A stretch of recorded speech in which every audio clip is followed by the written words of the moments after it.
பெரியோர்களே, தாய்மார்களே, எல்லாரும் இங்க வாங்க. உங்களுக்கு எதுவும் பெருசா வேலை இல்ல அப்படின்னா ஒரு 5 நிமிஷம் நான் சொல்றத மட்டும் கேளுங்க. என்ன ஆரம்பமே அமோகமா இருக்கு.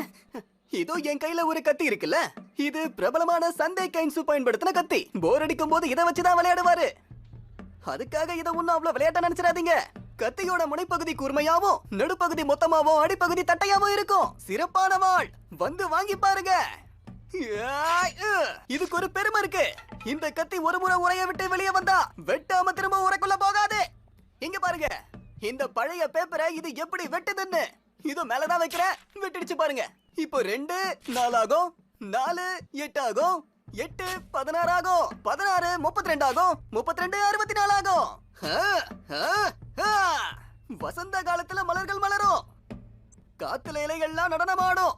வருஷ கடைசியில வானோ நகரத்துல வானத்துல இருந்து பனி பொழியும்.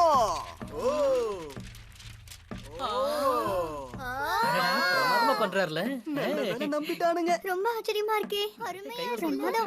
இப்போ இந்த கத்தி எந்த அளவுக்கு கூர்மையா இருக்குங்கறத நீங்க எல்லாரும் பார்த்திருப்பீங்க. இப்போ கம்பெனி சார்பா ஒரு சாம்பிள். இங்க பாத்தீங்களா, வெட்டிடுச்சு. என்னாச்சு இவருக்கு? என்ன திரு திருன்னு முழிக்கிறானுங்க.